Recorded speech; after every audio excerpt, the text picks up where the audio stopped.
Welcome to the Happiness Safari podcast. I'm so happy you're listening from wherever in the world you are. I just looked at my stats and saw that you are listening to this podcast from 29 countries. That is so amazing and makes me so happy. Knowing that happiness and finding a way to live a happy life is an important topic worldwide. Please comment or message me on Instagram at Nadine Anna Yoga after listening to this episode. I love to connect with you, knowing who you are and where you are from. I'm also always happy for any feedback. I'm just at the start of this journey and I'm still growing and improving in everything I do. So please help me and let me know what you need, if there are any interview guests you would like to have or any topics I should speak about. And then I'm happy to do whatever episode you would like for you. Today on the podcast, I speak to Cami, creator of the Blossom Experiment. She calls herself a soul self guide. Her purpose is to help you connect to your intuition and peel back the layers blocking you from creating your soul's dream life. She focuses her work on facilitating you to live and navigate life in a soulful and intuitive way, and does that through her podcast, blog, one-on-one sessions and online workshops. Camile is originally from Brazil but living in Portugal at the moment. With Cami, I speak about how you can live a life on your soul's guidance and how she went from being a very angry human to somebody very sweet and peaceful.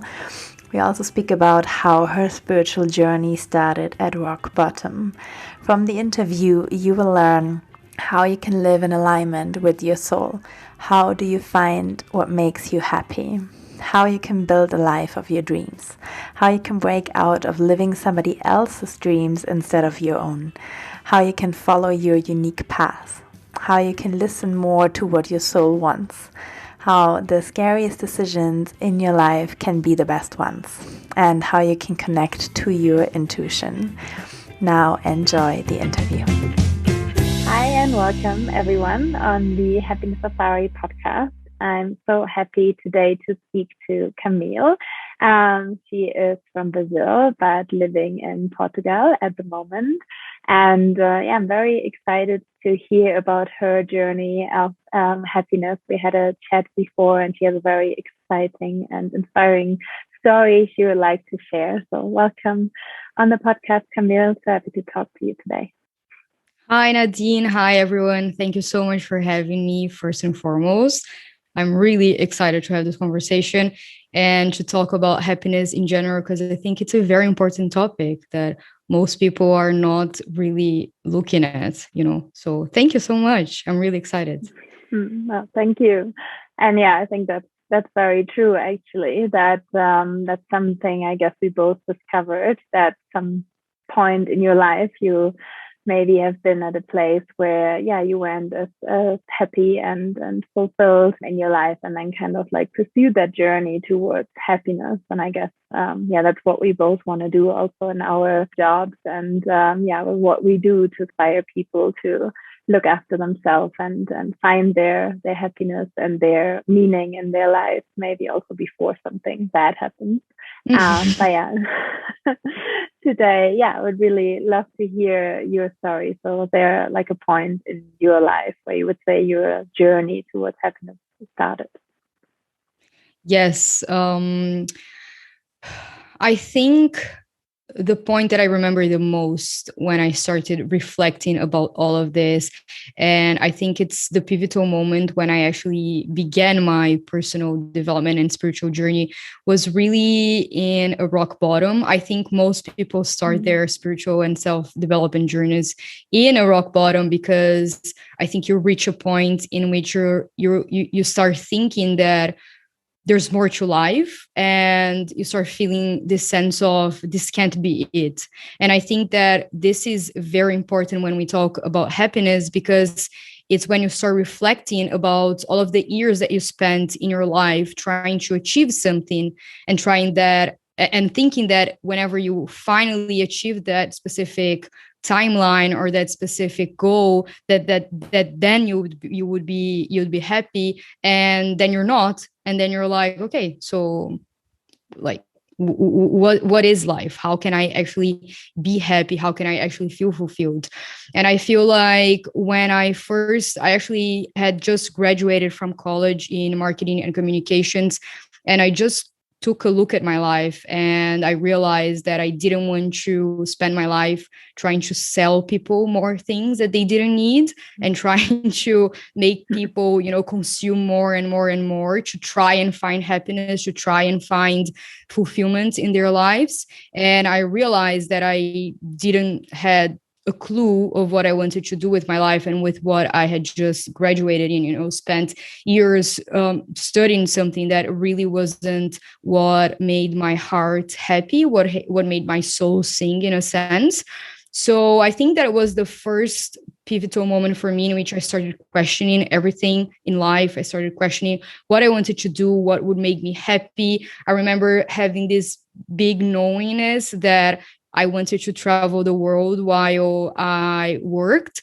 And my parents and everyone in my life told me that it wasn't possible, and that was just a dream, and that was just for privileged people, and that I would never be able to make that happen.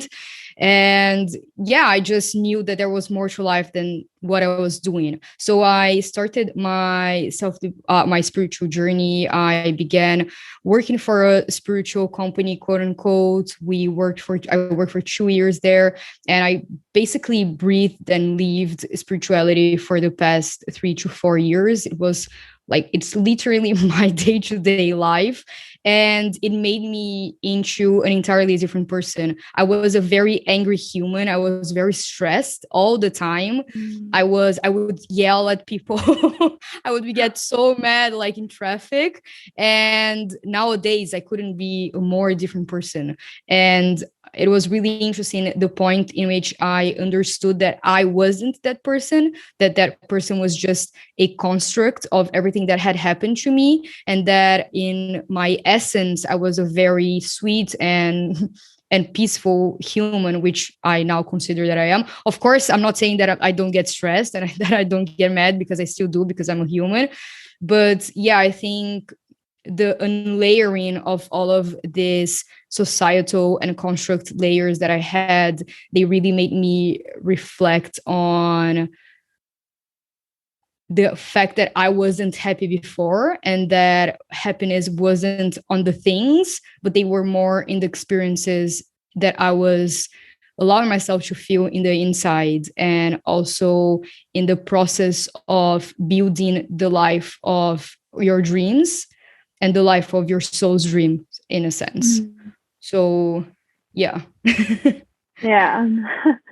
But wow, I think there were many kind of interesting things you shared there. And I feel, is there, would you say before that, like before you started working at that spiritual company, for example, did you kind of live your life up to like expectations of maybe also your family or like society, and just, maybe even your own, but like what you were supposed to do and to be, and kind of like, you like study something and then you like get a job and you kind of like live that life? Would you say it was like a calling or something, that your like soul was talking to you and saying like what you're doing is just kind of the wrong path, and that's not like truly you? And like kind of like an internal scream for help to get out of there and change something. So changing from that angry human to who you are now, and being more in peace, I guess.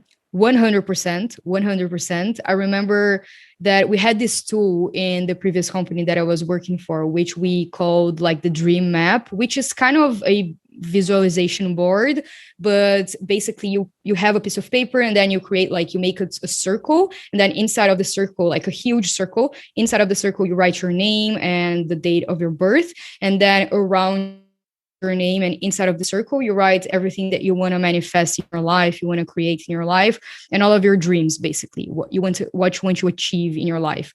And I remember the first one that I did, that I ever created. And I was still working for a 9 to 5 corporate job. And I remember like the vice president of Google or something like that. And nowadays, this can't be further from what my soul wants. But at the time, I was just writing down everything that basically would make my dad happy, that would make my mom proud of me.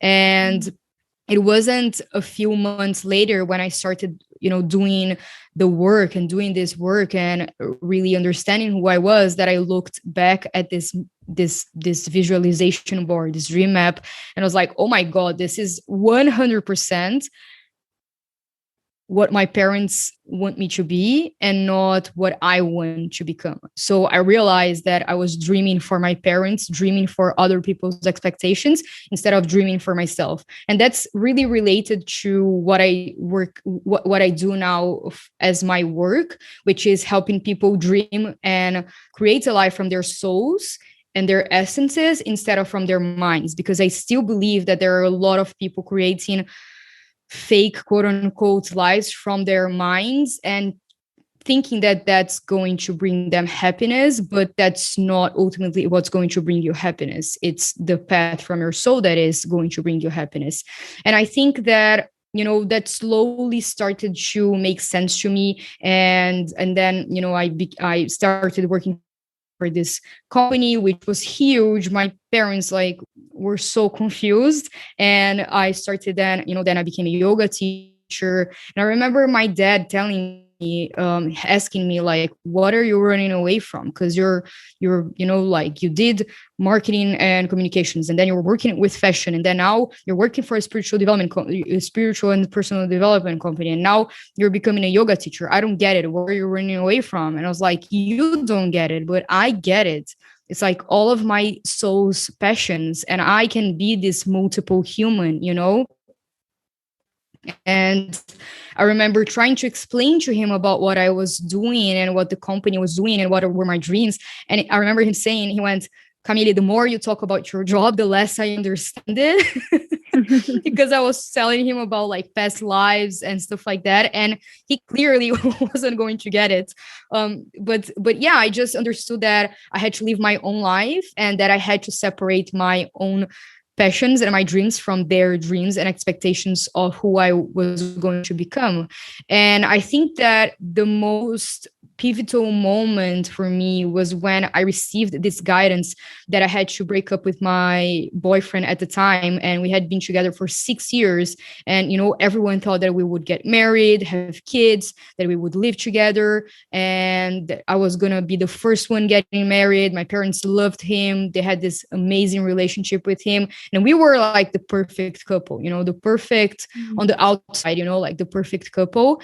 And the relationship wasn't bad. It was just mediocre in a sense that for me, it wasn't what was fulfilling me anymore. And I just had this intuitive knowing that I needed to break up with him because there were things that I had to go through by my own self, that I had to learn and integrate self-love and integrate this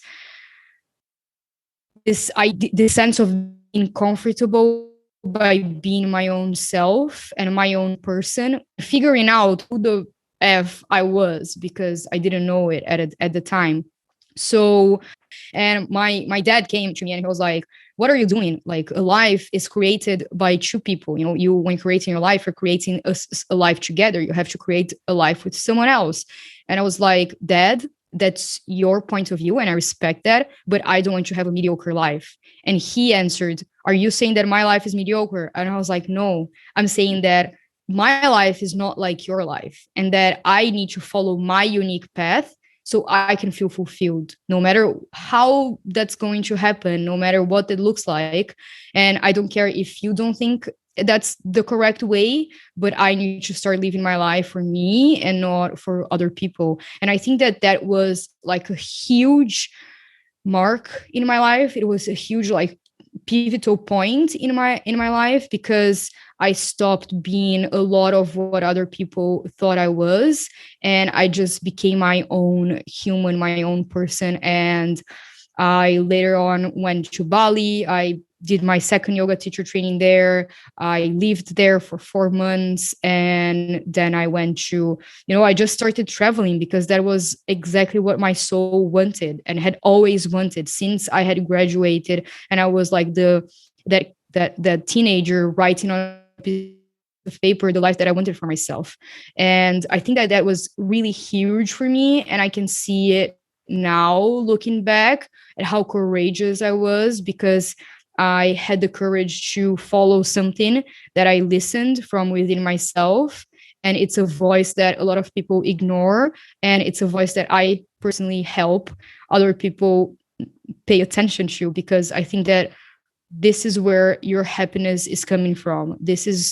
It's by listening to that you'll be able to find whatever it is that's going to make you happy, and not by societal expectations and allowing yourself to follow what other people want you to do instead of following your own internal guidance. Yeah, definitely. Were you ever scared to break up with your ex-boyfriend? I mean, was there like an internal voice saying, oh, no, this is not, like the right decision? Or, I mean, was it difficult, even if you kind of knew that it was the right thing? Yes. Yeah. Yes. I was very, very, very scared. Because I had been with him for 6 years, and before that I had been with another boyfriend for 2 years. So at the time I was 25, I think 24, and I had been in relationships for 8 years. So I had no idea who I was by myself. I had no idea. I remember thinking, what do you do by yourself? Like, when is like a Sunday by yourself? What is it that you do? Because I was so used to having someone with me that I didn't know who I was by myself. So I was really, really, really scared. But it took me from the point that I actually received this guidance, this knowingness that I had to break up with him, to the point that I actually broke up with him. It took me, I think, six months or something. So it wasn't a quick decision. I had to process a lot of emotions, a lot of fears to actually get to that decision and follow through with it. So I was 100% really scared, because it was a life that I had never lived. I had no idea what it was to be single. It was the best decision I ever made in my life. But before that, I was very scared. I just want to say it sounds like a very brave decision. And I guess, I mean, for like many listeners, probably at a point in your life, maybe also like in a relationship, or just in a job or at a place where you feel like this is just not the right thing where you really want to be. And I guess having the courage, actually listening, you say, like, to your soul and your true desires, and asking yourself, what is it what you really want, and trying not to live up to expectations of other people, and kind of breaking out of that. I think it's can be very, very difficult, but that's also something I really want to show here, that it's so worth it. So I'm very interested to hear how it has been then after you broke up. Like, how has it been immediately after, and how is it now? I think that there's a very important thing to convey here, and it's the fact that, when I tuned in to my relationship, to my previous relationship energetically, I felt like I had overgrown it, and that if I stayed in it, I would just be stuck in the same level of where I was at, and nothing would change, and I would just keep myself small, not because the other person was keeping me small or was blocking me from doing something that I wanted to do, but because I was so used to putting other people first that I wouldn't be able to break out of that cycle in that relationship.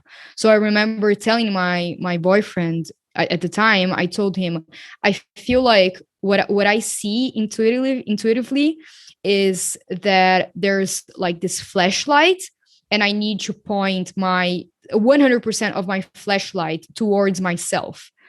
And I remember he saying, can't you point 90% of it to you and then 10% to me? Because he didn't want to break up.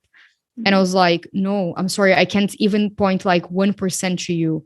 At this moment in time in my life, I need to point my flashlight entirely to me. I need to give my full attention to myself, because I felt like if I had continued doing that, I wouldn't grow to the next level that I had to grow and that I had to expand. And so when I finally, broke up with him, and I knew it from a soul level, I knew that that was the aligned thing for me to do.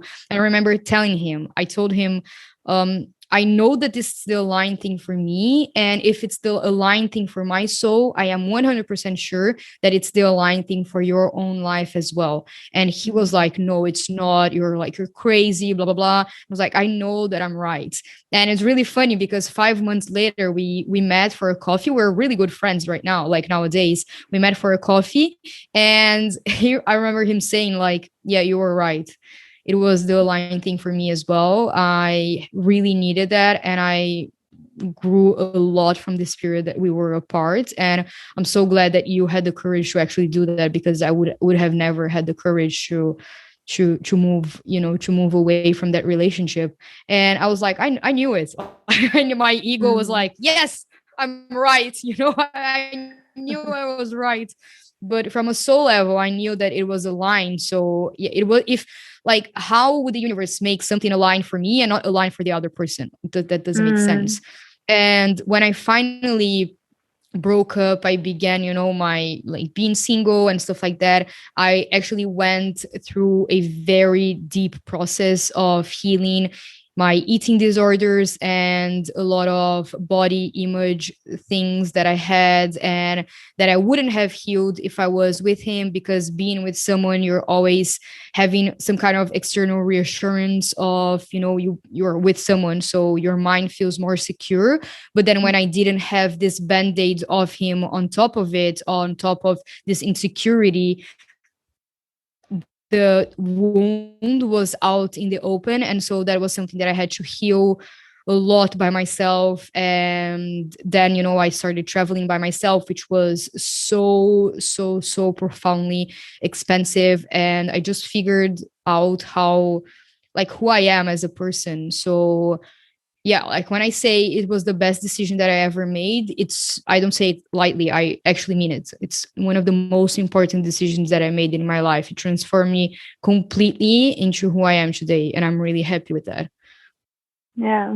Wow. I'm also really happy for you. But I think also, as you said, true love is like also letting someone go. And as you say, if it was right for you, it probably was right for him as well. And I feel like sometimes we are also so worried about the other person and hurting them. And then it probably does hurt in the moment. As you said, like he didn't want you to break up. But then him saying that, just at least give me 10% of your flashlight, of your attention, of what you had to give. I mean, that's also not really like good for him, having that expectation for himself, and that he would be fine with just that, because like he also deserves like so much more.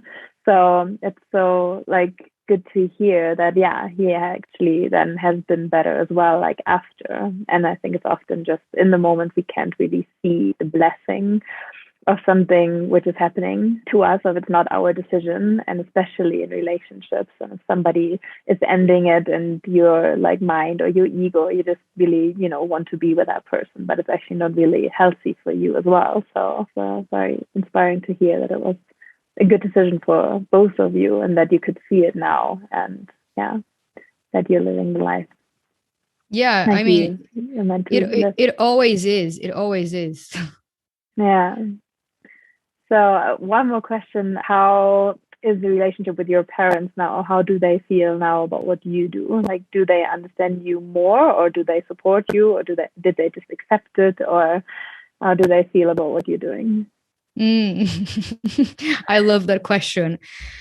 I feel like when because what happened, so I was in Bali, and then I came to Europe, and then because of the entire pandemic, I had to go back to Brazil, and I had to go back to their own house. So I feel like the universe just pushed me back there, because it wouldn't allow me to travel the world without healing my roots first. And my roots were in Brazil with my parents. So I stayed for the past 1.5 years with them. And it was a very, very deep and healing and challenging experience. I think it was like the last stretch to heal a lot of the things that needed to be healed, to have a lot of deep and important conversations. And nowadays they really support me a lot, a lot, a lot, a lot. I think that that was a very big thing that I didn't feel before. I didn't feel at first. I didn't feel like they really supported me. I didn't feel they really encouraged me, or they didn't believe in me at an extent. That was still last year in 2020. I was feeling very not supported, and like they didn't believe in me, until I realized that actually what I was seeking on the outside was what I was lacking on the inside. So I was seeking for their external support and external belief, but I was the one who was not believing in myself, and I was not supporting me, and I was not approving, quote unquote, of what I was doing. So whenever people asked me what I did for a living, I would never tell them about my own stuff, that I was an entrepreneur. I would never tell them about, my own holistic therapy things, because I was ashamed, I didn't believe in myself. So when I shifted that internally was when they finally started mirroring back to me some kind of support and some kind of quote unquote validation. But it wasn't because something shifted on the external. It was because I shifted in me, and I remember putting boundaries on my time, because I was also working with them at the time. And so I remember putting boundaries in my time and saying, no, I can't do this, because I have a thing of my own, and I am building a business of my own. And if you don't believe in it, it's fine, but I do believe in it, and I need to start valuing my own time as an entrepreneur. So, that's it. And after some of those situations of me putting this boundary up, they started understanding as well. And nowadays they are really scared for me. I think they are scared because I'm traveling. I don't have a plan. I'm not sure where I'll be in 1 month, and it's really scary for them. But they are scared, and they worry for me, I think, in a more loving way than in a way of not believing in me. And I just know that they have my back no matter what. But we had to go through a lot of painful, quote unquote, in the mind, painful and challenging experiences as well. I feel like one of my biggest karmas, I had that in my astrological chart. One of my biggest karmas was to heal a lot of things within my family. So that's like a huge part of my journey as well. I'm not sure about you, like in your life, do you feel the same, or is it just me? No, it's interesting because I feel like, there are many like similarities. Also, that calling of ending a relationship, that calling of changing my career. And I was also like, in marketing and like communication. And this, what you said at the start, that you felt like so kind of empty because you've been just like selling like products or things to people, and that like things actually are not what makes people like really happy, and that you felt so lost. So that's kind of like the same story. And then it's also very similar with like my journey that I started traveling like 2 years ago. And my parents, actually my father sent me a message today, and it was just really funny. He's like a really kind of funny, creative person, like the way he writes. I always want to encourage him to actually start a blog himself. But he was like, sending a prayer to the universe. When will my daughter return home and understand that happiness cannot be found somewhere in the world, but it's just where like you have people you love around you and something like that. And I know it's kind of like, it was very cute and made me laugh so much. I know they want the best for me as well, but there is a part in them which is worried, as you say, like it's scary for them that I'm now like through and on the other side of the world. And obviously there's COVID around, and yeah, there are so many restrictions and things, and they don't fully understand, but they support me in their way. And I think also, yeah, so good what you said about having this internal shift, because I think that goes for everything. Like you have to make that shift internally and actually believe in yourself first, and then other people will believe in you as well. And it's the same, I guess, as an entrepreneur. If you like believe in yourself and what you do in your business, then like you will also attract like clients who will believe that you're the right person to help them. But I guess as long as we have these self doubts and we don't fully believe in what we do in any way, then we also reflect that externally. I would love to hear more about how you're actually helping your clients to having that shift, or actually listening to their soul, and yeah, like what is it what you do? Yeah. So I think that in my journey, in everything that I was telling you, I think that the most important things that happened to me, the thing that, like, when I started to work for the spiritual and self-development company, it was because I heard this voice telling me to go and talk to the owner of the company, and the breakup as well, and a lot of the major shifts in my life, they were always guided from within.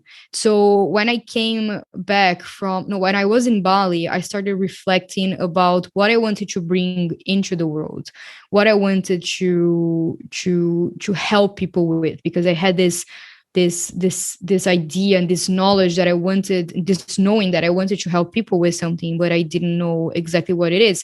And of course, since starting this, and since starting my content producing and everything, it shifted a lot.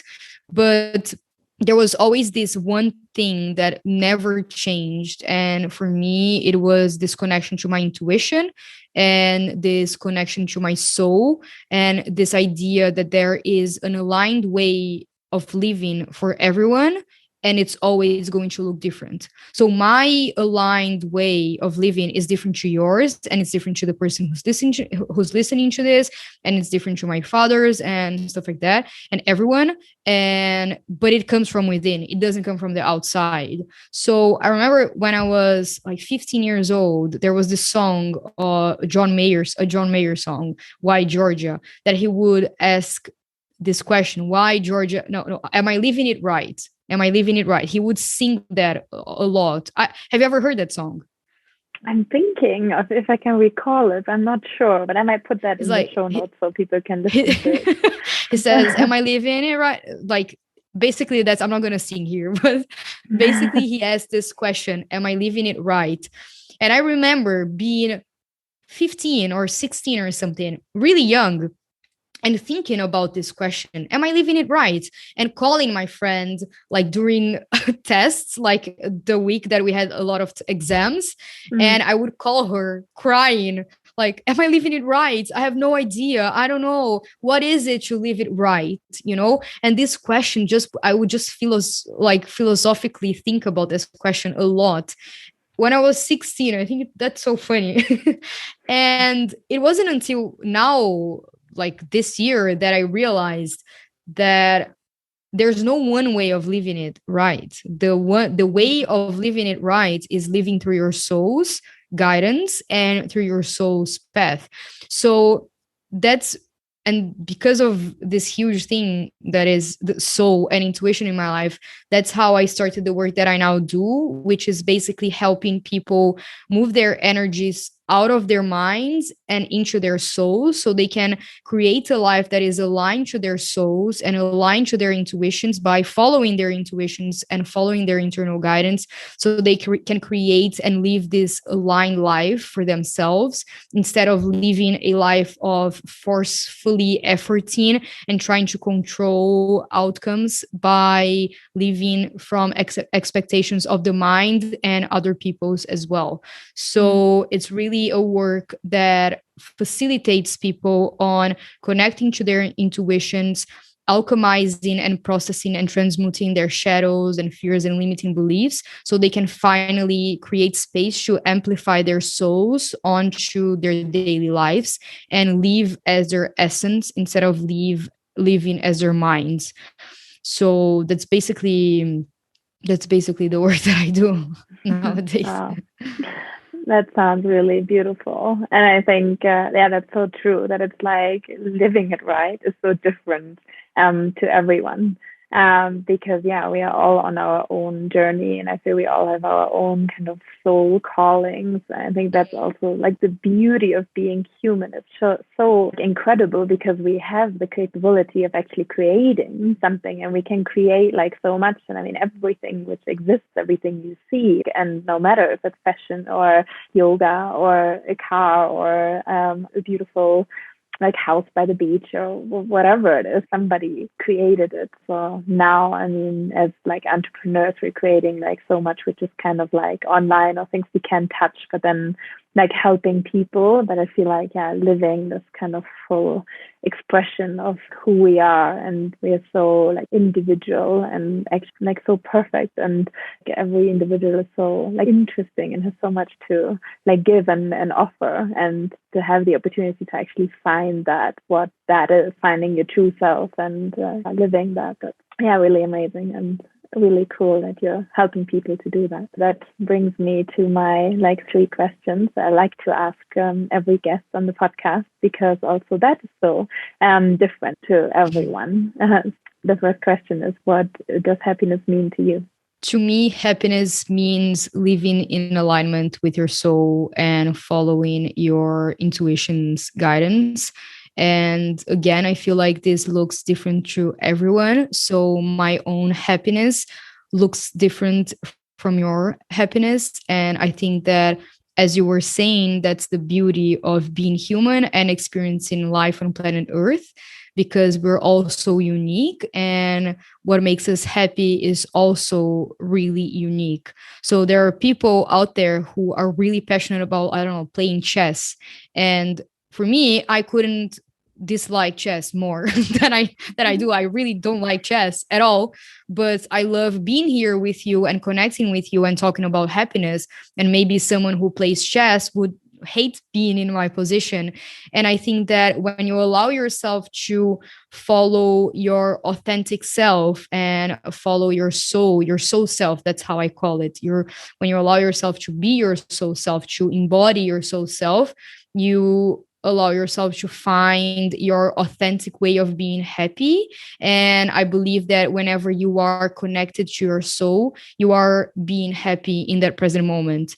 No matter what you're doing, you can bring happiness in, because happiness and joy is in the same vibrational level of the soul and of the intuition. So I think that whenever you're being soul, no matter what you're doing, you can bring in happiness as well. So if you're cooking a meal for yourself and you're being present with your soul, you are being happy, when you're watching a sunset or doing whatever. But whenever you're allowing yourself to be your soul and follow your soul's path, that's when you'll find happiness, in my point of view. That's very beautiful. I agree. And what do you do to be happy, or as you say, to allow yourself to feel that happiness?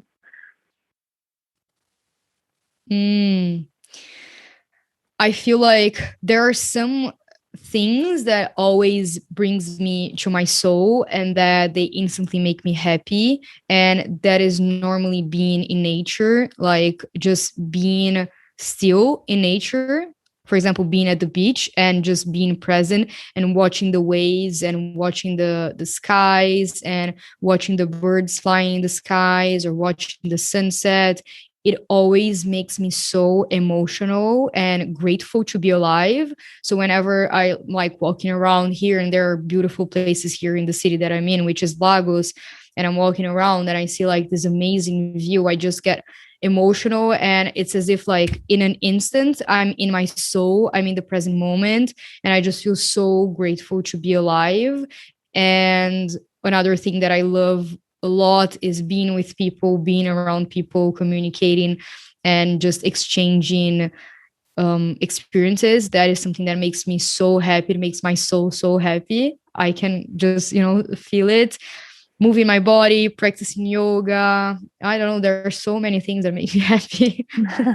Life can be really happy, but sometimes it's really challenging, but it can be really happy. Yeah, I think this is why I'm asking the question, because obviously, like, we are all, like, I mean, life is challenging, and it can be stressful, and there will be tough times. And yeah, I mean, I guess so many things like life throws at us. But yeah, I think it's very important to understand actually, yeah, who you truly are, what is it what you really want, and then also, yeah, what is it what makes you happy, and how can you integrate that more in your life to kind of have more of these moments.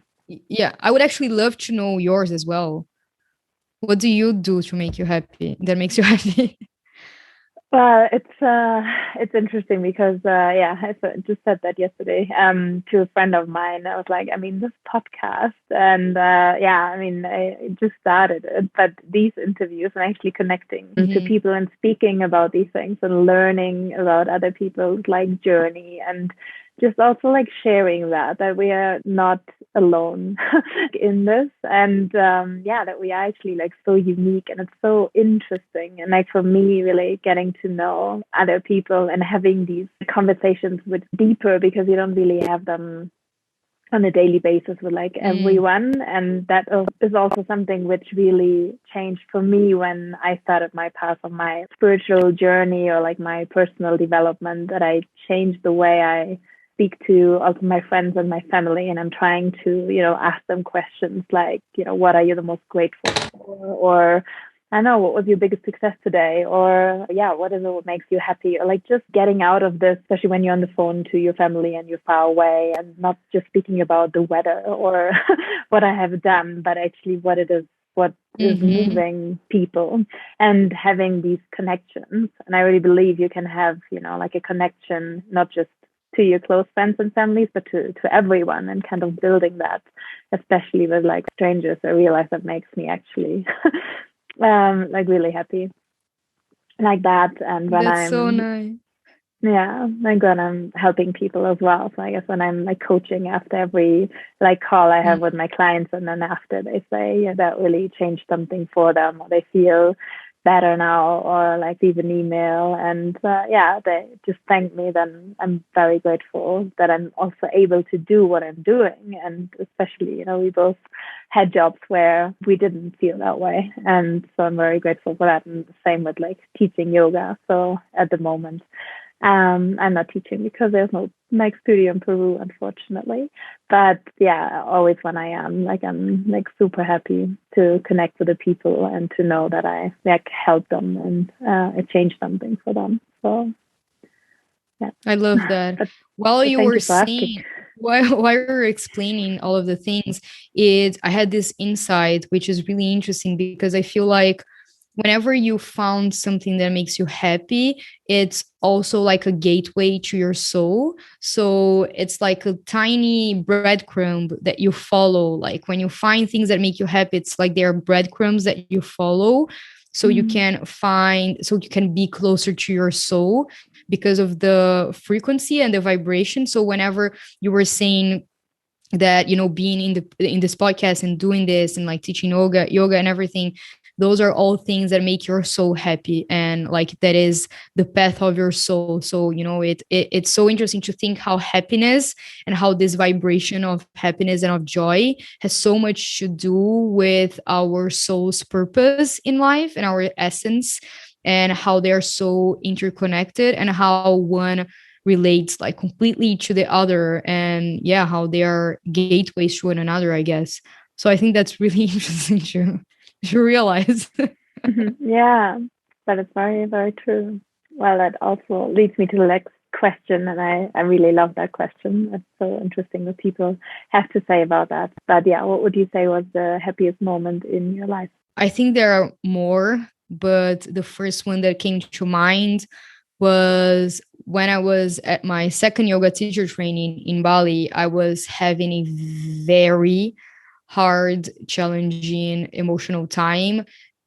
Everything that I had in my life was crumbling down. And I don't say that like lightly. I'm really, really saying it like 100% sure. Everything that I had, like all of my structure, all of the structure that I had back in Brazil and in my life in general, it was all crumbling down. And I felt really lost and really, I just felt like there was nothing for me anymore. But I was in the yoga teacher training, so I was feeling very supported, and I was in Bali. You know, Bali is so beautiful. And I remember when we had this period in between classes. It was right at sunset, so it was around like 5 p.m., 6 p.m. We had this 15-minute period break, and I would always run towards the ocean. Like I was the only one who would just ran. I was like, I have to have a dip in the ocean. You know, I felt so supported and like by myself. I just felt really peaceful there. And I remember this one time in which we had this period. I was feeling, you know, again, very emotional, very like, what is life? I hate life and stuff like that. And I went into the ocean, and I remember like looking at the sunset, and the sun was setting like right in front of me, and the water was really, really warm. So I felt really like cozied up in the water. There were no waves. It was very chill, very warm, and I could just see the sun setting right in front of me. And I remember feeling like, wow, I don't think I've ever felt more grateful for being alive ever in my life, because although I was by myself alone in the middle of the ocean and I had nothing going on, like working on in my life in the external sense, I felt this sense of happiness and of being in the right moment and being so present and so grateful for being alive, because I was able to feel all of the things that I was feeling in that moment.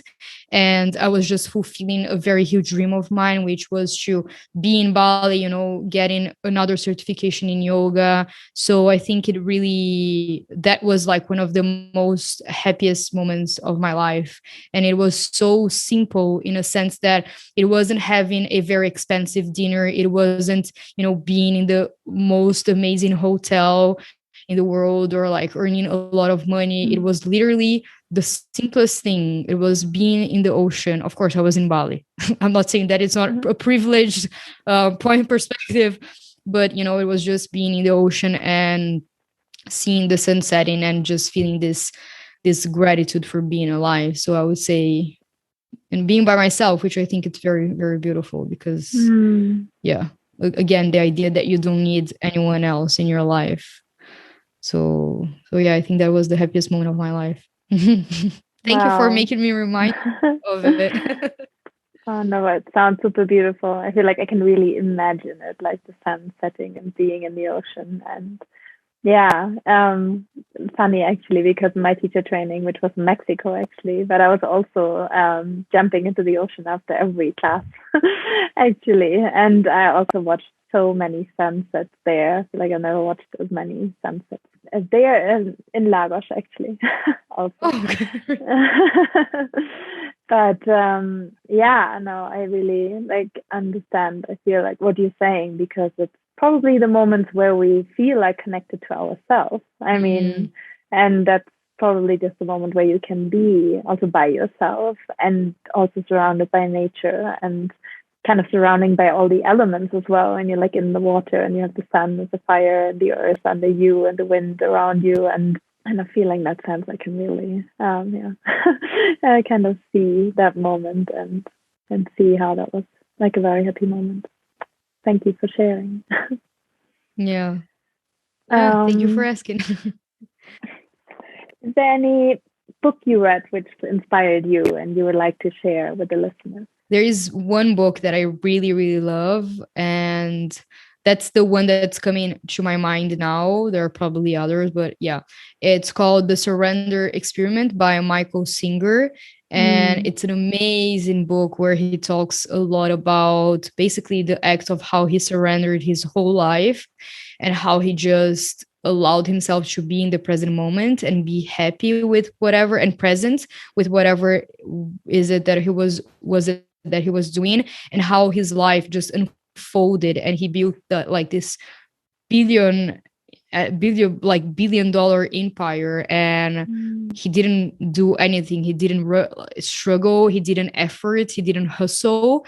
He just was in the present moment. He was just surrendering to everything that would show up his way, and was saying yes, quote unquote, to everything that was showing up his way, and how things just unfolded beautifully in his life. And I use that as a very huge reference in my own life, to keep surrendering to the universe and trusting that, you know, the best will unfold to me. And I believe that whenever you're in alignment with your soul, the next unfolding will always be the best thing for you, no matter what that looks like to your mind, you know. But so I love that book. Have you ever read it? I have, actually. It's so good. I love it. Yeah, no, it is. I read it last year, actually. And have you also read The Untethered Soul? Also, I've never. No, I really want to read that. Is it good? Yeah, because I read that first, and I would say that's okay. the book which changed my life, like, completely. Wow. Because I was suffering by really bad depression, and then somebody recommended me that book, and I read it, and then I understood for the first time in my life. I feel that's his basic message. Thoughts aren't facts, and I was really like, huh. So all the thoughts, because when you're depressed, you have a lot of negative thoughts. You have this internal dialogue all the time. And I had anxiety and I couldn't sleep. And I had, this negative voice in my mind, 24/7, and I couldn't stop it.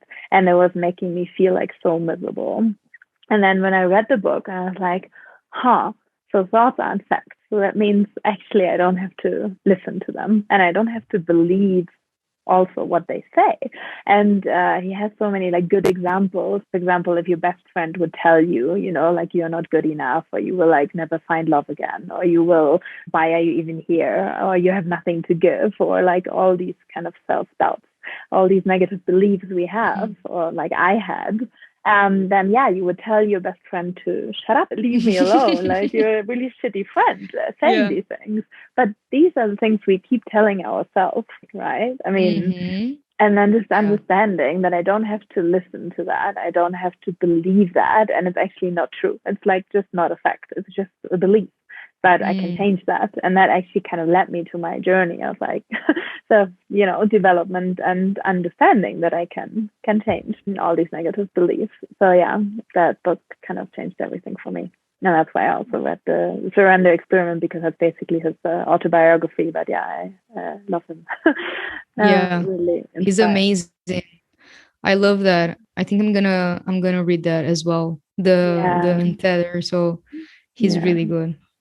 Excited. Yeah. But yeah, I will put both books in the show notes, also the song.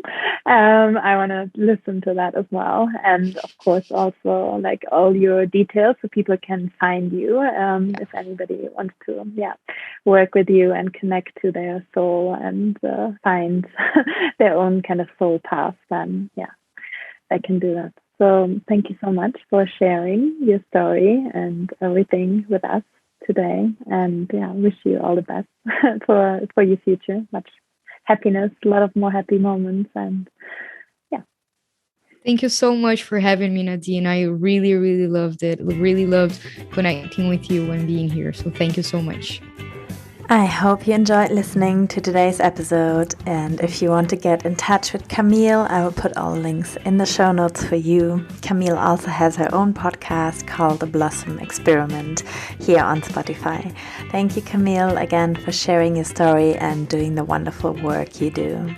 I have one room left for the yoga retreat starting next week here in Kenya. So if you are in Nairobi and looking for some time away from the busy city life, join us for a week in Diani. Send me a message on Instagram, Nadine Anna Yoga, or visit my website, happiness-safari.com if you're interested.